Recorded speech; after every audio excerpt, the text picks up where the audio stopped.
نحمده ونستعينه ونستغفره ونؤمن به ونتوكل عليه ونعوذ بالله من شرور أنفسنا ومن سيئات أعمالنا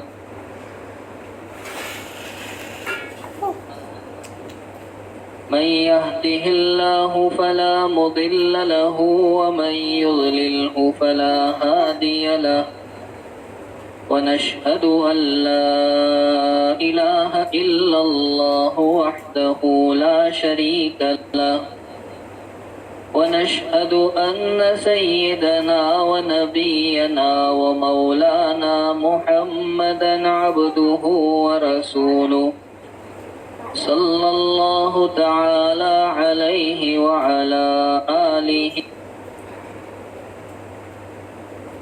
وأصحابه وبارك وسلم تسليما كثيرا كثيرا.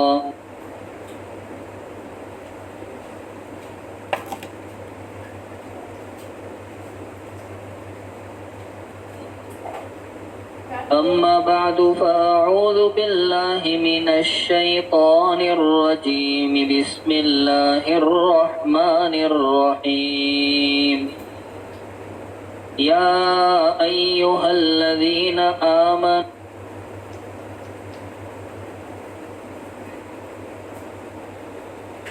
إذا نودي للصلاة من يوم الجمعة فاسعوا إلى ذكر الله وذروا البيع ذلكم خير لكم إن كنتم تعلمون. بزرگان محترم اور برادران عزیز، یہ سورہ جمعہ کی 9 نمبر کی آیت ہے.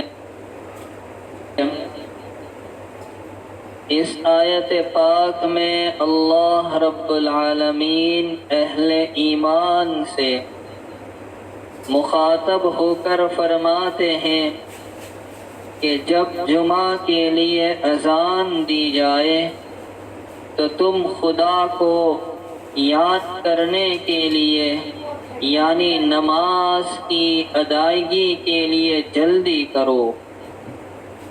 اس آیت پاک سے جمعہ کی اہمیت ثابت ہوتی ہے.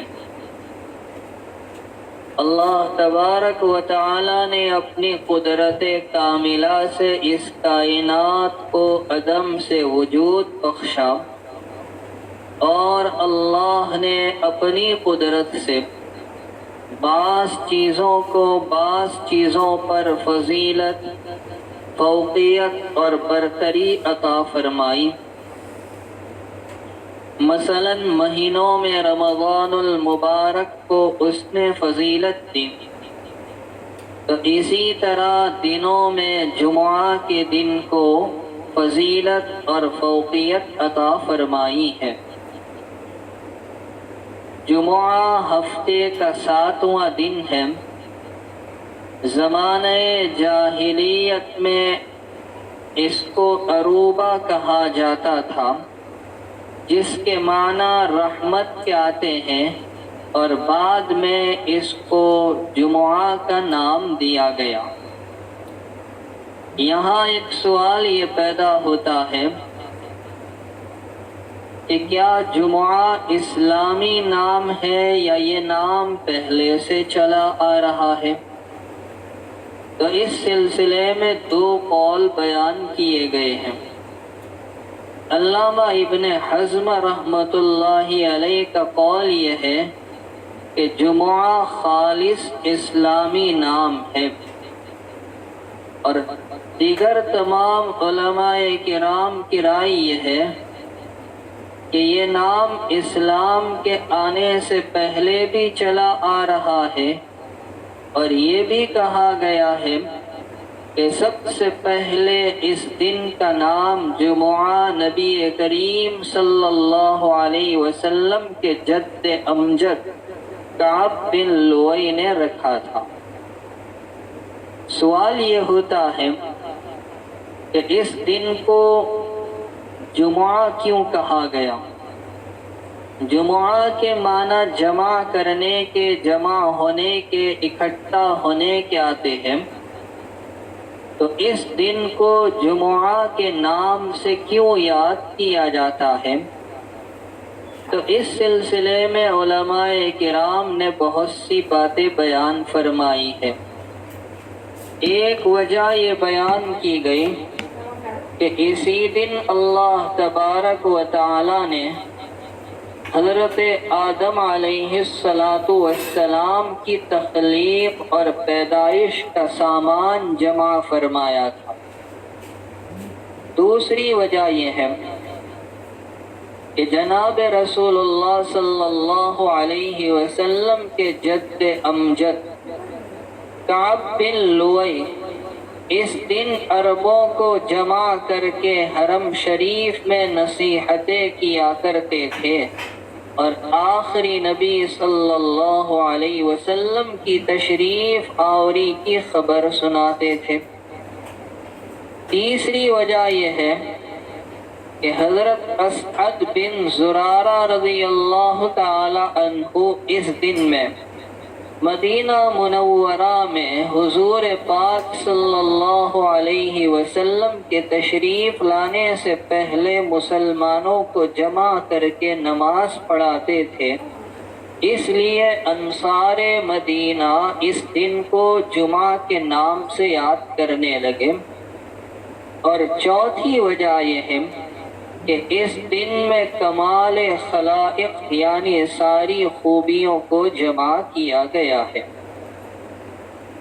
اب یہ بات سمجھیں کہ جمعہ کا صحیح تلفظ کیا ہے، اس کا اچار کیا ہے، کس طرح سے اس کو پڑھا جائے، بولا جائے۔ تو یہ لفظ عربیت کے اعتبار سے 4 طرح پڑھا جا سکتا ہے۔ نمبر 1 جمعہ، نمبر 2 جمعہ، نمبر 3 جمعہ اور نمبر 4 جمعہ۔ ان 4 کے علاوہ باقی جو ہم بولتے ہیں وہ غلط ہے۔ جمعہ، راندیر کے میاں بھائی کی زبان جمعہ مبارک، تو یہ بالکل غلط تلفظ ہے، جمعہ نہیں ہے۔ قرآن پاک کی سورت دیکھو، سورہ جمعہ۔ حضور پاک صلی اللہ تعالی علیہ وسلم جب تک مکہ مکرمہ میں رہے اس وقت تک وہاں کے حالات سخت ترین تھے۔ وہاں 5 وقتہ نماز کو بھی ادا کرنا دشوار تھا، تو پھر جمعہ کیسے ادا کر پاتے؟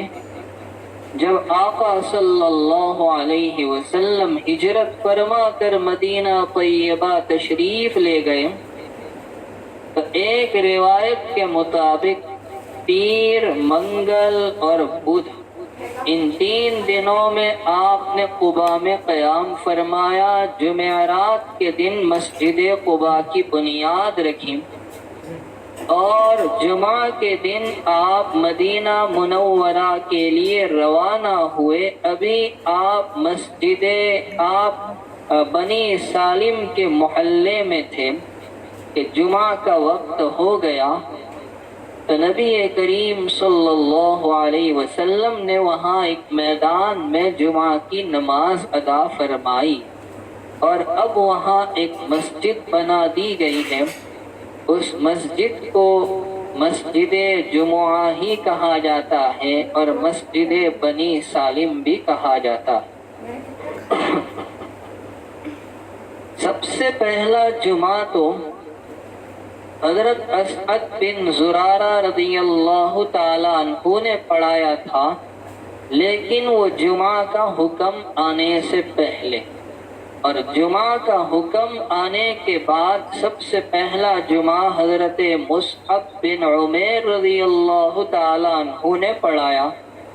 اسی لیے ایک صحابی حضرت کعب بن مالک رضی اللہ تعالی عنہ جب جمعہ کی اذان سنتے تھے تو حضرت اسعد بن زرارہ رضی اللہ تعالیٰ عنہ کے لیے رحمت کی دعا کرتے تھے۔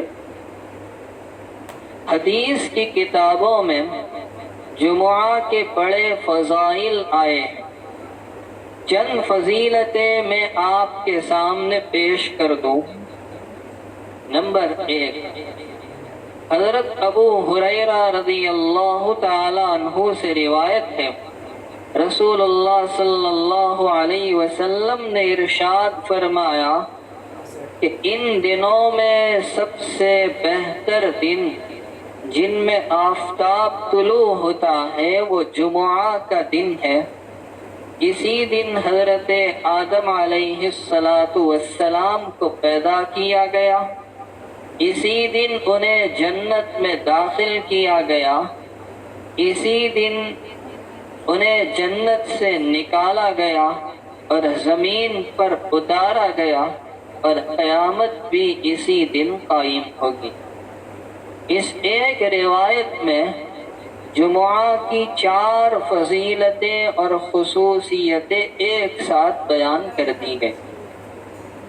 نسائی شریف میں ایک روایت ہے، حضور پاک صلی اللہ تعالی علیہ وسلم نے ارشاد فرمایا کہ دنوں میں افضل دن جمعہ کا دن ہے۔ اب یہاں ایک علمی بات بھی آپ سمجھتے چلیں۔ ایک روایت میں نبی علیہ السلام نے دنوں میں افضل دن جمعہ کا بتلایا ہے، دوسری روایت میں افضل دن عرفے کا بتایا ہے، اور تیسری روایت میں افضل دن قربانی کا دن بتایا گیا ہے۔ تو اب سوال یہ ہے کہ افضل دن کون سا، جمعہ کا، عرفے کا، یا عید کا، بقرعید کا، قربانی کا، کون سا؟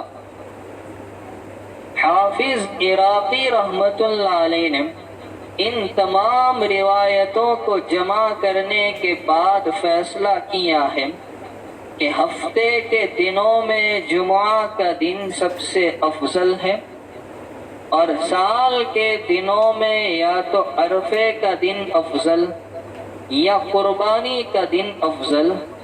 اس کے بعد فرمایا کہ جمعہ کے افضل ہونے والی روایت زیادہ صحیح ہے۔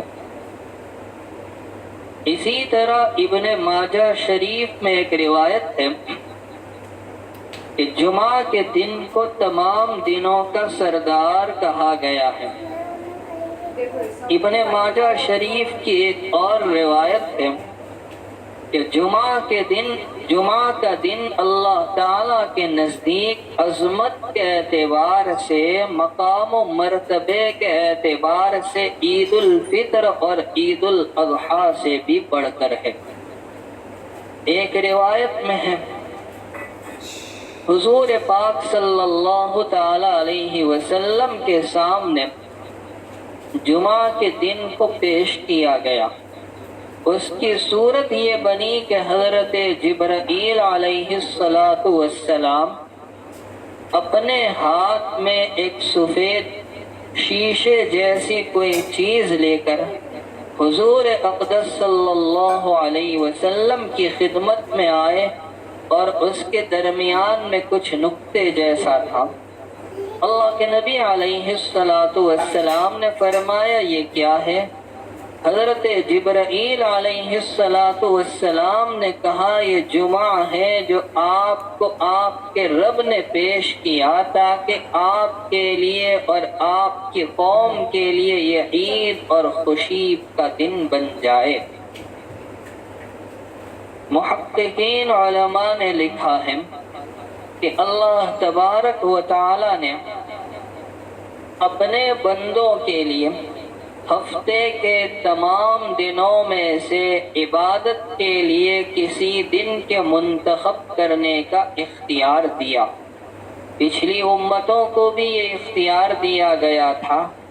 سب سے پہلے یہود آئے، انہیں اختیار دیا گیا تو انہوں نے سوچا کہ سنیچر کا دن یہ افضل ترین دن ہے۔ اللہ نے کائنات کی تخلیق فرمائی تو اتوار کے دن سے شروعات کی تھی، تو جمعہ کے دن تک میں یہ پوری کائنات بن گئی، سنیچر کے دن خالی رہا، گویا اللہ نے چھٹی رکھی، ہم بھی چھٹی رکھیں گے۔ اس لیے انہوں نے عبادت کے لیے سنیچر کے دن کا انتخاب کیا۔ بعد میں نصارہ آئے، انہیں جب اختیار دیا گیا تو انہوں نے اتوار کے دن کو اختیار کیا اور عبادت کے لیے منتخب کیا، لیکن ان دونوں کا انتخاب غلط رہا۔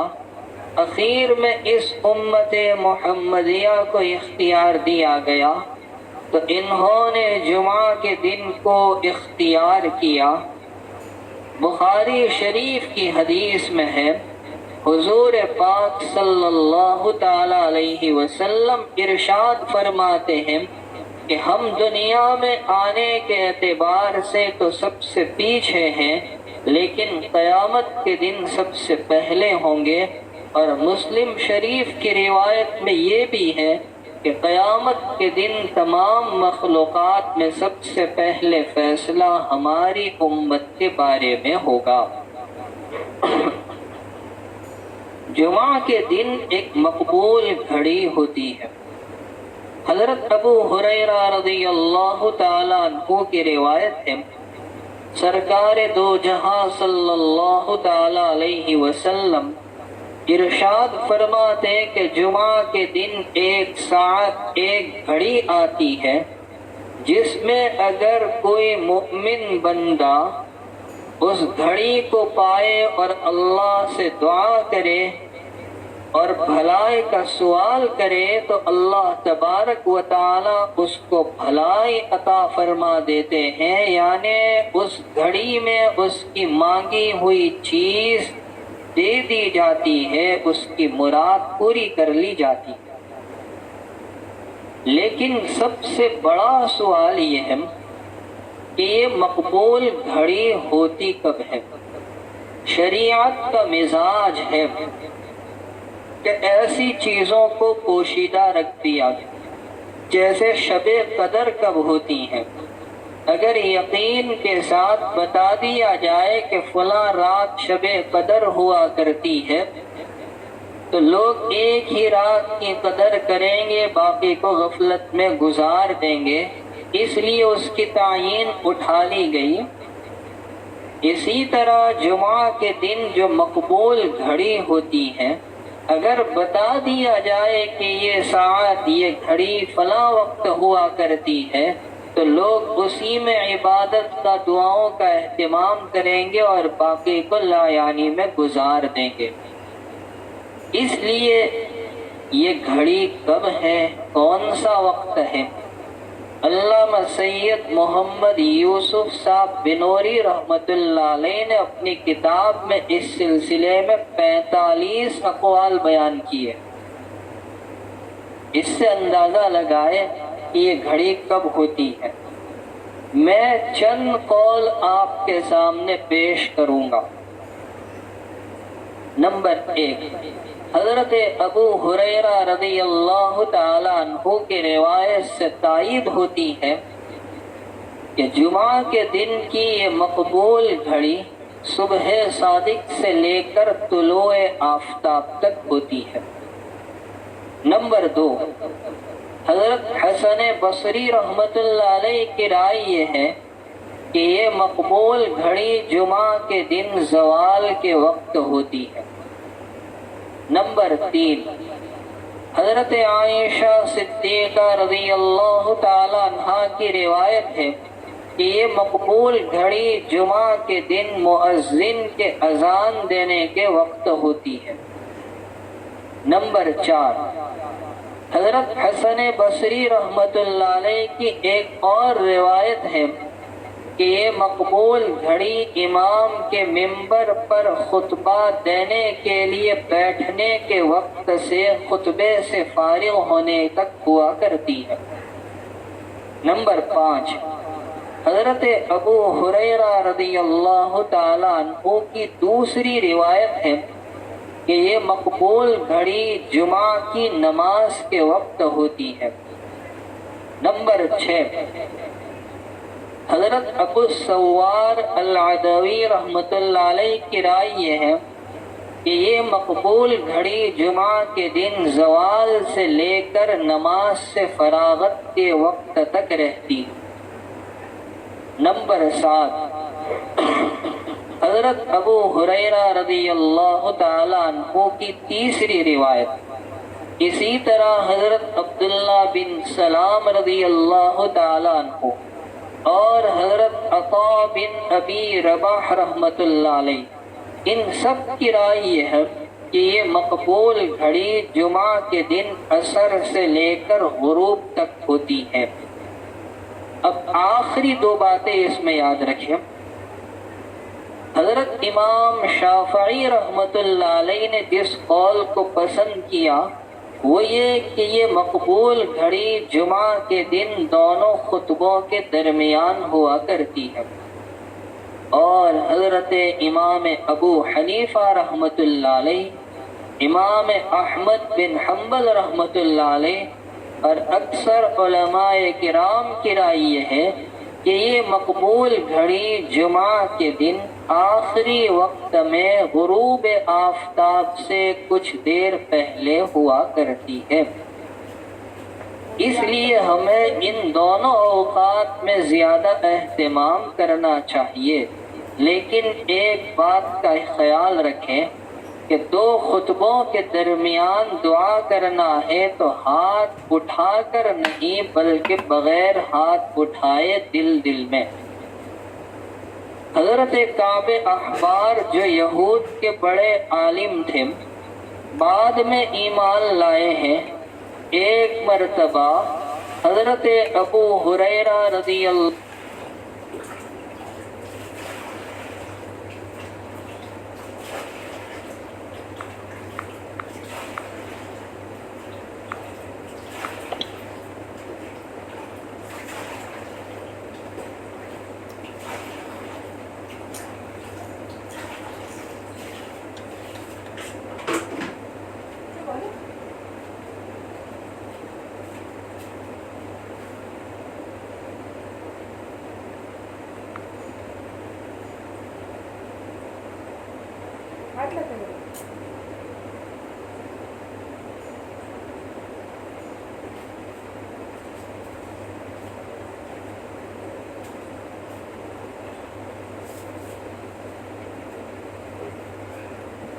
لگائیں گے کہ کتنا اجر و ثواب بیان کیا گیا۔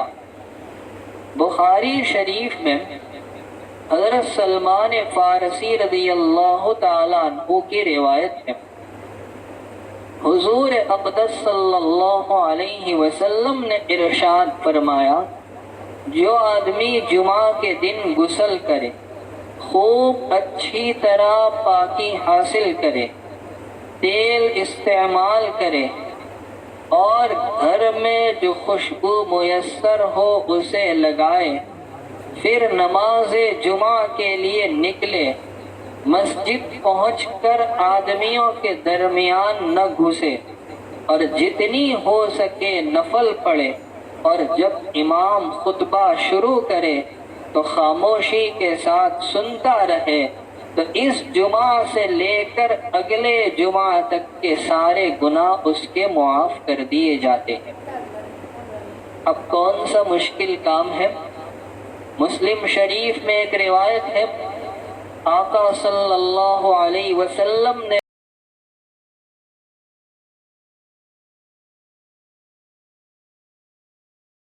کے لیے آیا، جس قدر اس کے نصیب میں تھا اس نے نمازیں پڑھی، پھر امام کے خطبے سے فارغ ہونے تک خاموش رہا، پھر امام کے ساتھ اس نے جمعہ کی نماز ادا کی، تو اس جمعہ سے لے کر گزشتہ جمعہ تک کے بلکہ 3 دن زیادہ کے گناہ بخش دیے جاتے، گویا 10 دن کے گناہوں کی معافی کا پروانہ۔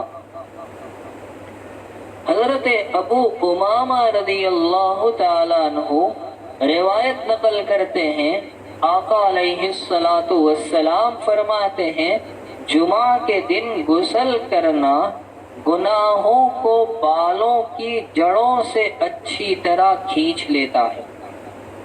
خادم رسول حضرت انس بن مالک رضی اللہ تعالیٰ عنہ سے روایت ہے، اللہ کے نبی صلی اللہ علیہ وسلم نے ارشاد فرمایا کہ جمعہ کی رات دن میں ملا کر 24 گھنٹے ہوتے ہیں، ان میں سے کوئی گھنٹہ ایسا نہیں جس میں اللہ تعالیٰ کی طرف سے 6 لاکھ جہنم کے مستحق لوگوں کو جہنم سے آزاد نہ کیا جاتا۔ ہر گھنٹے میں 6 لاکھ لوگوں کو جہنم سے آزاد کیا جاتا ہے۔ اور آپ لوگوں نے ایک روایت سنی ہوگی، یہ روایت نسائی شریف میں تھوڑی وضاحت کے ساتھ ہے۔ حضرت ابو ہریرہ رضی اللہ تعالی عنہ کا یہ روایت کرنا ہے نبی کریم صلی اللہ علیہ وسلم سے کہ جب جمعہ کا دن آتا ہے فرشتے اس دن مسجد کے دروازوں پر بیٹھ جاتے ہیں، اور جو جمعہ کے لیے آتا ہے اسے لکھتے ہیں۔ جب امام خطبہ دینے کے لیے نکلتا ہے تو فرشتے رجسٹر لپیٹ دیتے ہیں۔ رسول اکرم صلی اللہ علیہ وسلم نے فرمایا جو جمعہ کے لیے سب سے پہلے آنے والا ہے وہ اونٹ کی قربانی کرنے والے کی طرح، اس کے بعد آنے والا گائے کی قربانی کرنے والے کی طرح، اس کے بعد آنے والا دمبا یا بکرے کی قربانی کرنے والے کی طرح، اس کے بعد آنے والا بطخ کو ذبح کر کے صدقہ کرنے والے کی طرح، اس کے بعد والا مرغی کو صدقہ کرنے والے کی طرح، اس کے بعد والا انڈے کو صدقہ کرنے والے کی طرح۔ میرے بھائیوں، جب جمعہ کی اتنی ساری فضیلتیں، اگر ان تمام فضیلتوں کے باوجود کوئی آدمی بغیر عذر کے صرف سستی اور غفلت کی وجہ سے جمعہ کی نماز تک ادا نہ کرے بلکہ جمعہ نہ پڑھنے کا معمول بنا لے، جیسا کہ آج کل ایک بڑے طبقے کا حال ہے، تو ان سے بڑا بد نصیب اور محروم القسمت کوئی نہیں ہو سکتا۔ آقا صلی اللہ علیہ وسلم نے ایسے لوگوں کے لیے وعیدیں سنائی ہیں۔ کیا وعیدیں سنائی؟ ایک روایت میں اللہ کے نبی علیہ الصلاۃ والسلام نے فرمایا کہ جو آدمی بغیر عذر کے 3 جمعہ سستی کی وجہ سے چھوڑ دے گا، اللہ تعالیٰ اس کے دل پر مہر لگا دیں گے، اب اسے نیک عمل کی توفیق نہیں ملے گی، وہ اس سے محروم کر دیا جائے گا۔ اور حضرت عبداللہ بن عباس رضی اللہ تعالیٰ عنہما سے روایت ہے، آقا علیہ السلام فرماتے ہیں جو آدمی بغیر کسی مجبوری کے جمعہ کی نماز چھوڑے گا وہ اللہ کے اس دفتر میں جس میں کوئی رد و بدل نہیں ہو سکتا منافق لکھا جائے گا۔ بعض روایات میں 3 مرتبہ چھوڑنے کا ذکر ہے۔ اور حضرت ابو ہریرہ رضی اللہ تعالیٰ عنہ نبی علیہ السلام کا ارشاد مبارک نقل کرتے ہیں کہ ہم نے یہ بات نبی علیہ السلام سے منبر کے تختوں پر بیٹھے ہوئے ہونے کی حالت میں سنی ہے کہ یا تو لوگ جمعہ چھوڑنے سے باز آ جائے ورنہ اللہ ان کے دلوں پر مہر لگا دیں گے، پھر یقیناً وہ لوگ غافلین میں لکھے جائیں گے۔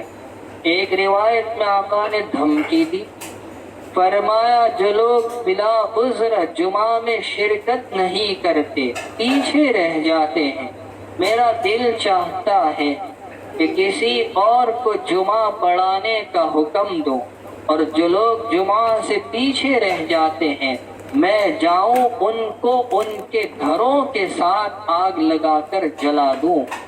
یہ بات نبی کریم صلی اللہ علیہ وسلم نے بیان فرمائی۔ اب جمعہ کے سلسلے میں کچھ کام کی باتیں سنیں۔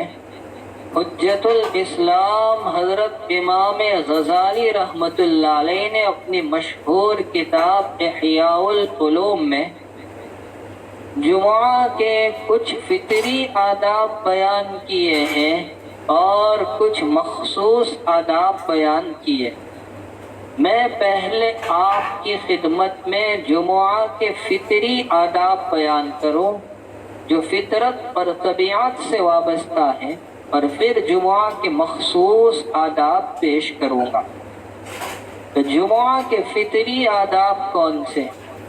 پہلی بات، جمعہ کی تیاری جمعرات کے دن سے ہی کر لی جائے، یعنی جمعہ کو پہننے والے کپڑے، جمعہ کی نماز اور غسل میں مدد دینے والی چیزوں کا انتظام جمعرات سے ہی کر لینا چاہیے۔ نمبر 2، جمعہ کے دن غسل کا اہتمام کرے۔ غسل کی فضیلت تو میں نے آپ کے سامنے پیش کر دی۔ بعض علماء کے نزدیک جمعہ کے دن کا غسل تو واجب ہے۔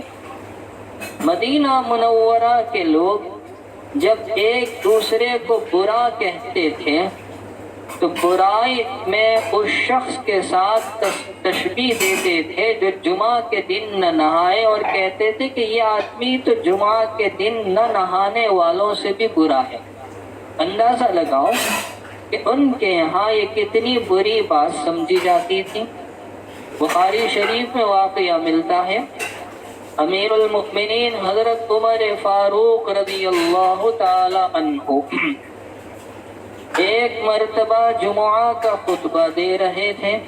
حضرت عثمان غنی رضی اللہ تعالی عنہ اس وقت مسجد میں داخل ہوئے۔ حضرت عمر رضی اللہ تعالی عنہ نے تاخیر سے آنے کی وجہ پوچھی اور کہا یہ آنے کا وقت ہے۔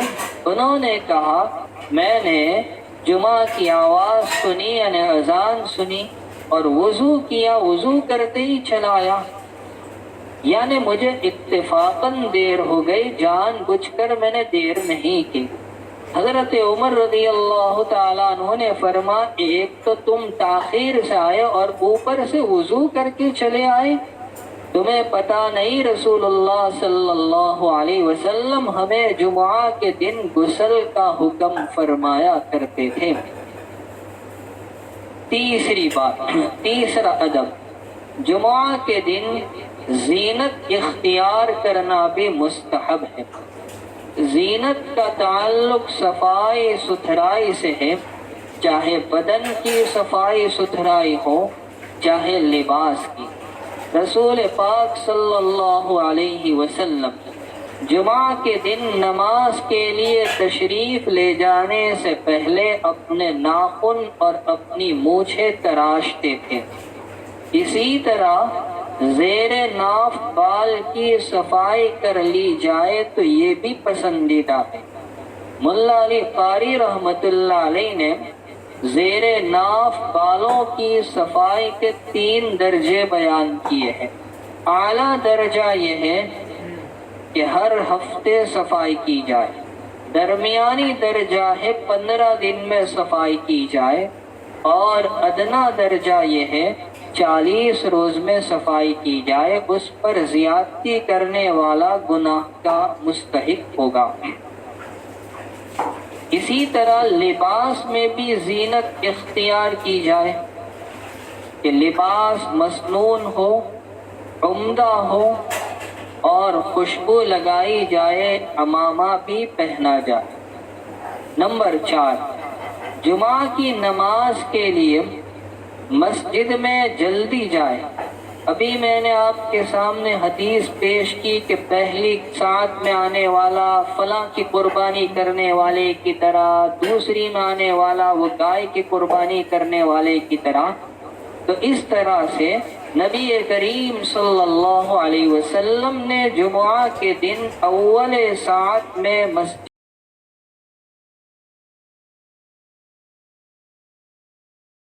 مسجد میں داخل ہونے کے بعد لوگوں کی گردنیں پھلانگتے ہوئے آگے نہ بڑھے. حدیث شریف میں ہے رسول اکرم صلی اللہ علیہ وسلم نے ارشاد فرمایا کہ جو شخص لوگوں کی گردن پھلانگتے ہوئے آگے بڑھتا ہے اسے جہنم کے لیے پل بنایا جائے گا.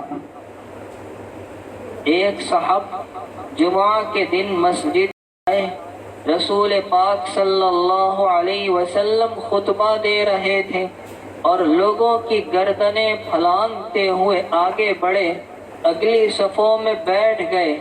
نماز سے فراغت کے بعد رسول اللہ صلی اللہ علیہ وسلم نے فرمایا تمہیں آج ہمارے ساتھ جمعہ پڑھنے سے کس چیز نے روکا؟ انہوں نے کہا اللہ کے نبی میں تو آپ کے ساتھ تھا، میں نے آپ کے پیچھے جمعہ کی نماز پڑھی. آپ نے ارشاد فرمایا کہ تم لوگوں کی گردنیں پھلانگتے ہوئے نہیں آئے. معلوم ہوا کہ اس طرح کی حرکت سے عمل ضائع ہو جاتا ہے.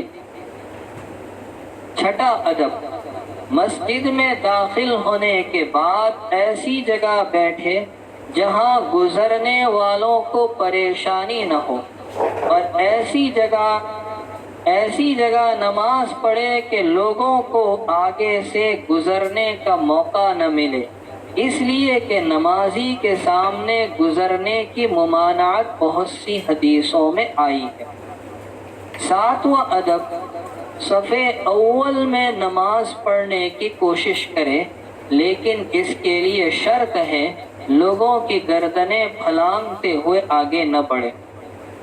آٹھواں ادب، جب امام صاحب خطبے کے لیے کھڑے ہو، منبر کی طرف جانے لگے تو اب نماز کو بھی بند کر دے، کلام کو بھی بند کر دے. ایک روایت میں نبی کریم صلی اللہ علیہ وسلم فرماتے اذا خرج الامام فلا صلاۃ ولا کلام، جب خطیب خطبے کے لیے نکل آئے تو اب نہ نماز ہے اور نہ کلام بات چیت. بخاری شریف کے ایک روایت میں ہے آقا علیہ الصلاۃ والسلام نے ارشاد فرمایا اذا قال لصاحبه یوم الجمعۃ صح فقد لغا، کہ جس نے جمعہ کے دن اپنے ساتھی کو دیکھا کہ وہ کوئی لغو حرکت کر رہا ہے اور اس کو صرف اتنا کا صح، چپ رہے، خاموش رہے، تو بھی اس نے لغو کام کیا، بیہودہ کام کیا. نویں بات، نواں ادب، جمعہ کی ابتدا اور پیروی میں کچھ خاص امور کی رعایت کی جائے. امام غزالی رحمۃ اللہ علیہ نے اپنی کتاب احیاء العلوم میں ایک عمل بتایا ہے کہ جو آدمی جمعہ کی نماز کے بعد بولنے سے پہلے، بات چیت سے پہلے 7 مرتبہ سورہ فاتحہ، 7 مرتبہ سورہ اخلاص، 7 مرتبہ سورہ فلق اور 7 مرتبہ سورہ ناس پڑھے گا، وہ اس جمعہ سے دوسری جمعہ تک محفوظ رہے گا. 10واں ادب، جمعہ کے دن عصر کی نماز تک مسجد میں رہے. عصر کی، لیکن دال چاول کا ہی شوق اتنا ہوتا ہے، کون رہے گا؟ اور مغرب تک ٹھہرے تو یہ زیادہ بہتر ہے. امام غزالی رحمۃ اللہ علیہ نے تو احیاء العلوم میں لکھا ہے کہ جو عصر تک رہے گا اس کے لیے حج کا، اور مغرب تک رہے گا اس کے لیے حج اور عمرہ دونوں کا ثواب لکھا جائے گا. تو یہ 10 آداب جو میں نے بتائے یہ جمعہ کے فطری آداب تھے. اب آپ سمجھے جمعہ کے مخصوص آداب کیا ہے۔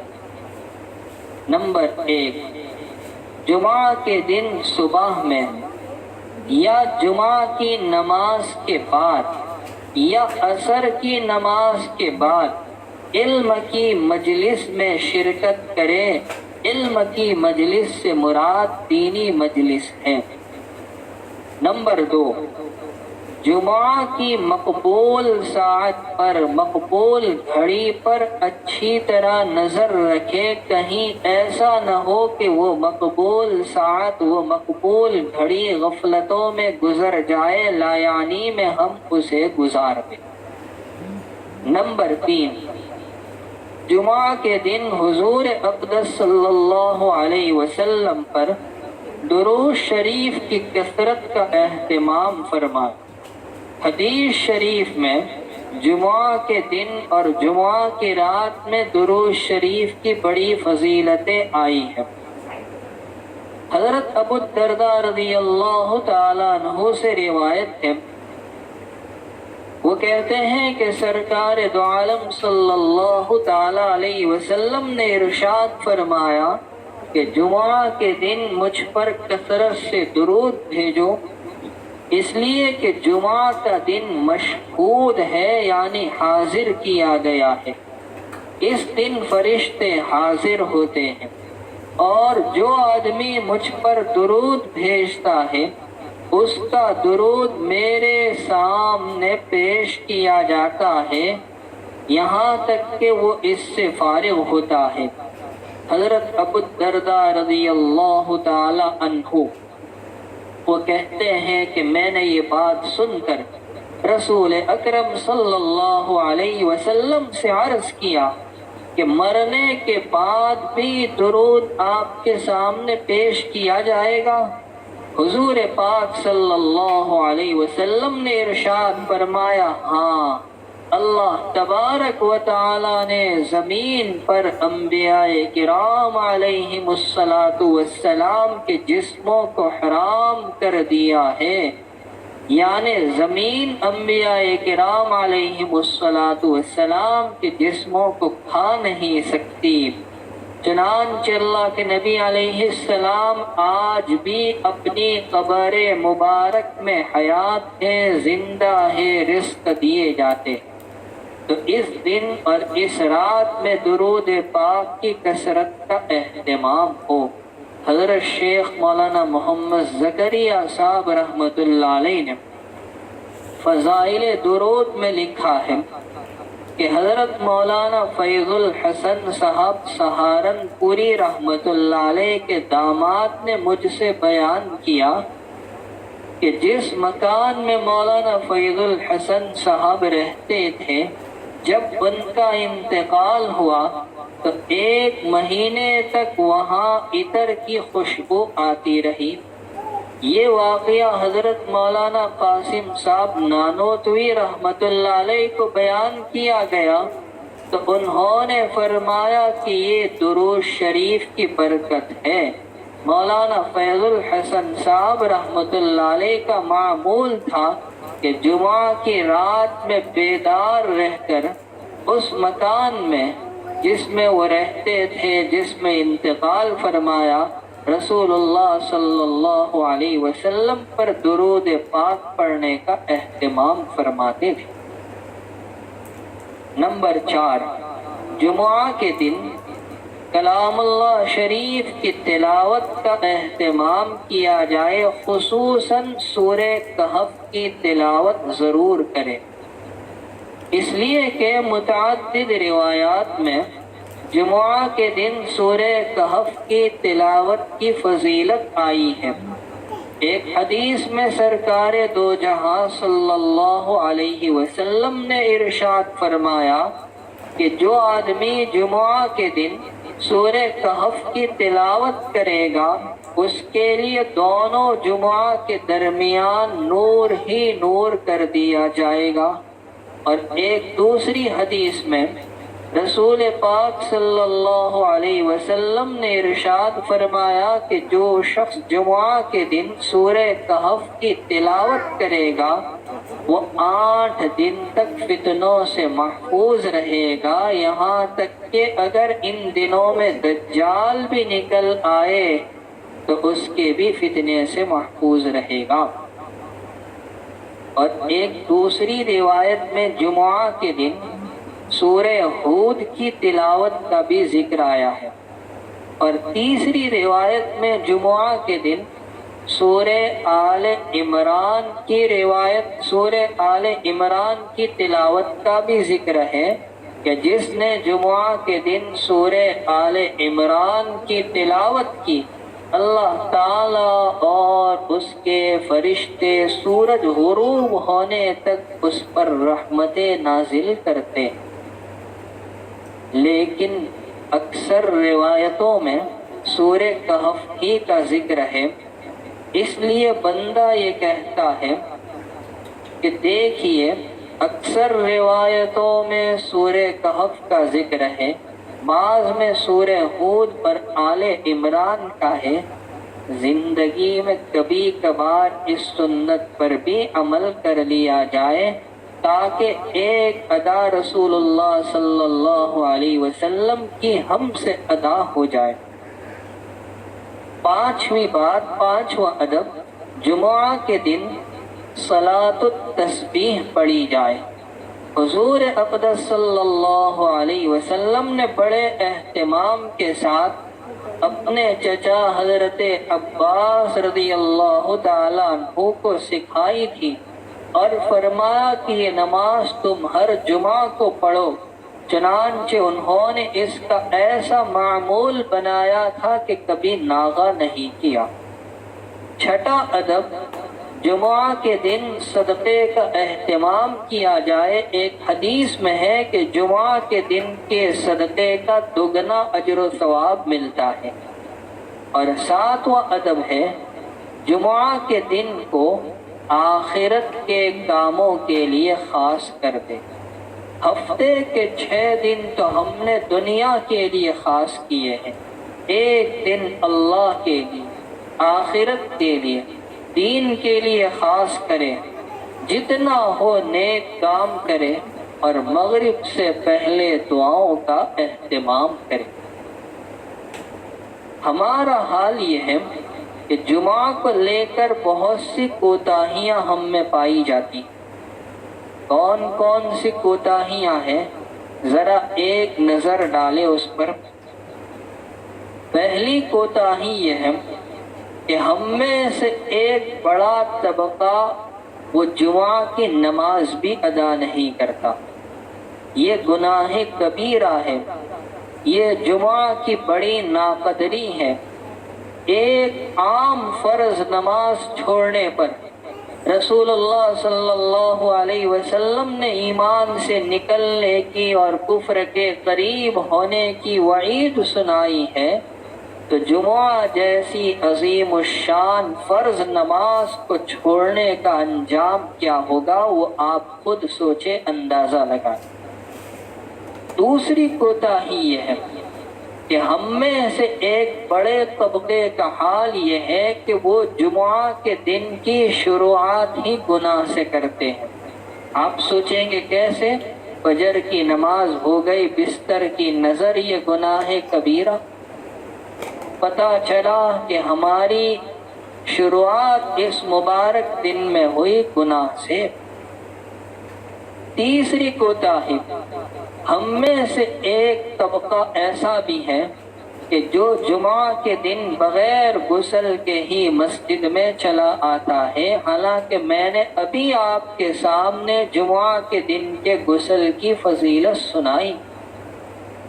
چوتھی کوتاہی یہ ہے کہ ہم میں سے ایک طبقہ جمعہ کے دن کی زینت کو ترک کر دیتا ہے، حالانکہ اس دن صفائی ستھرائی کی اور لباس کی عمدگی کی اللہ کے نبی علیہ السلام نے نہ صرف تعلیم دی ہے بلکہ آپ نے اس پر عمل کر کے دکھایا ہے۔ پانچویں کوتاہی یہ ہے کہ ہم میں سے ایک طبقہ جمعہ کے دن ناجائز زینت کے ساتھ غیر شرعی لباس میں، غیر شرعی وضاقتہ میں چلا آتا۔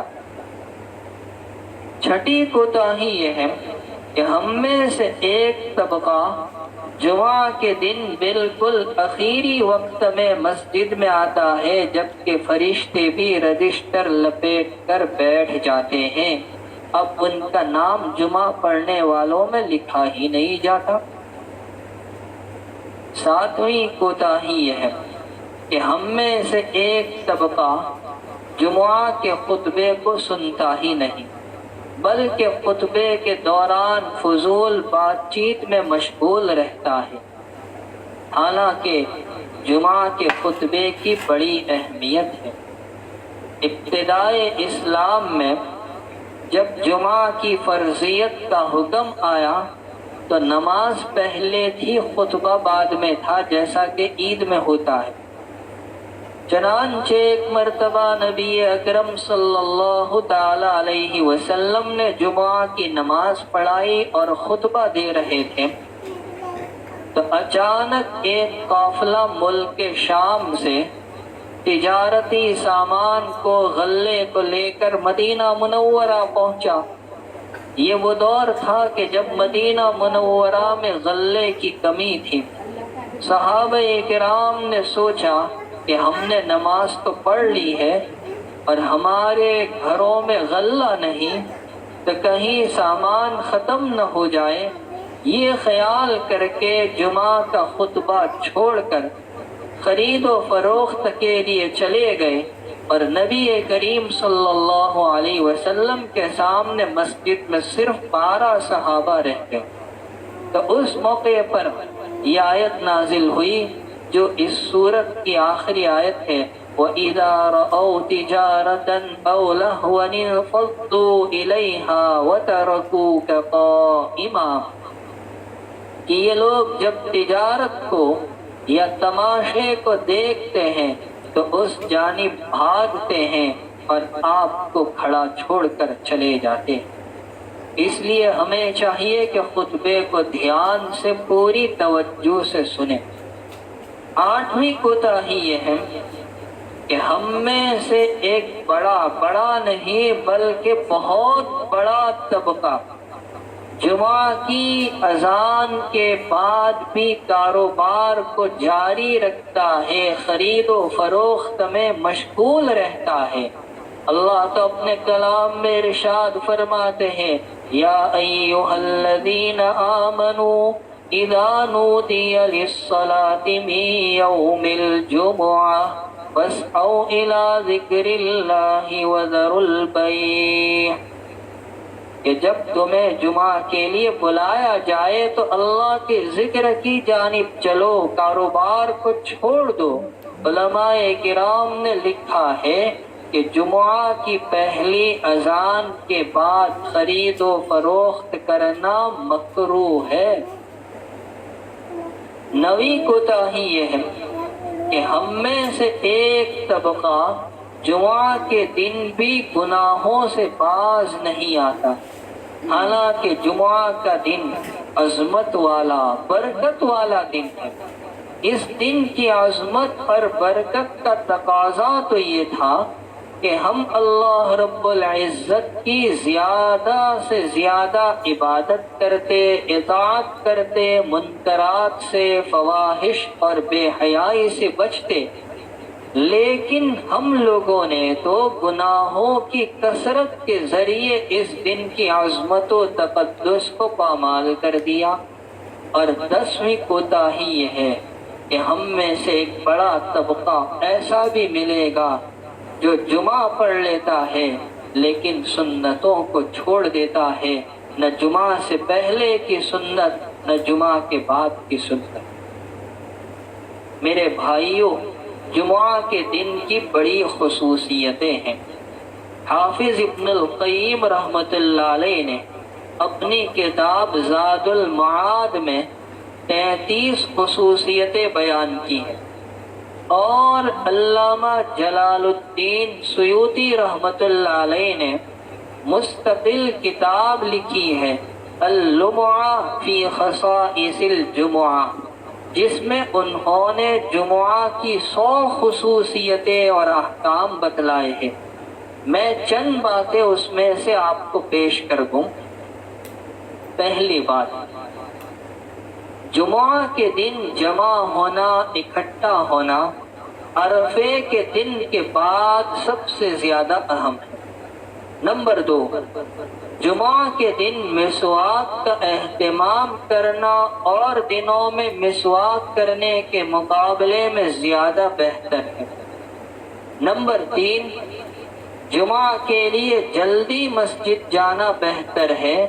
دور قدیم میں تو لوگوں کا حال یہ تھا کہ جمعہ کی نماز ادا کرنے کے لیے سحری کے وقت اپنے ہاتھ میں چراغ لے کر مسجد چلے جاتے تھے اور جمعہ ادا کرنے کے بعد پھر لوٹتے تھے۔ ہم سوچ سکتے ہیں۔ نمبر 4، امام کے خطبے کے لیے آنے تک نماز میں، تلاوت میں، ذکر و اذکار اور اوراد و وظائف میں مشغول رہے، لیکن ایک بات یاد رکھے، اگر کسی کا وعظ اور تقریر چل رہی ہو تو ذکر و اذکار کو چھوڑ کر دین کی بات سننے میں مصروف رہے۔ نمبر 5، خطبہ سننا اور اس وقت خاموش رہنا واجب ہے۔ نمبر 6، سورہ کہف کی تلاوت کرنا جمعہ کے دن بہتر ہے۔ نمبر 7، حضور پاک صلی اللہ علیہ وسلم پر درود شریف کی کثرت رکھنا بہتر ہے۔ نمبر 8، جمعہ کے دن مسجد میں خوشبو کی دھونی دینا مستحب ہے۔ امیر المؤمنین حضرت عمر فاروق رضی اللہ تعالیٰ عنہ جب خطبے کے لیے ممبر پر تشریف لاتے تو ان کے صاحبزادے حضرت عبداللہ بن عمر رضی اللہ تعالیٰ عنہما اس وقت مسجد میں خوشبو کی دھونی دیا کرتے تھے۔ نمبر 9، جمعہ کے دن لوگوں کے گناہ خصوصیت سے معاف روزانہ بھڑکائی جاتی ہے سوائے جمعہ کے دن کے۔ نمبر 11، جمعہ کی فجر میں الف لام سجدہ اور سورہ دہر، اور جمعہ کی نماز میں سورہ اعلیٰ اور غاشیہ، اور دوسری روایت کے مطابق سورہ جمعہ اور منافقون، ان سورتوں کی تلاوت کرنا مسنون ہے۔ نمبر 12، جمعہ کی رات میں یا جمعہ کے دن میں انتقال کرنے والے کی بھی فضیلت آئی ہے۔ ترمذی شریف کی روایت میں ہے کہ جس کا انتقال جمعہ کے دن ہو یا جمعہ کی رات میں ہو، اللہ تبارک و تعالی اس کو قبر کے فتنے اور عذاب سے محفوظ فرماتے ہیں۔ تو جمعہ کے سلسلے میں یہ چند فضیلتیں، چند احکام، چند آداب اور خصوصیات کو میں نے مختصراً آپ کے سامنے پیش کیا، اس لیے کہ آج بھی شب جمعہ ہے تو آج ہی سے ہم اس پر عمل کرنا شروع کریں۔ رب العالمین مجھے اور آپ تمام کو اور جمیع امت کو ان باتوں پر عمل کی توفیق و سعادت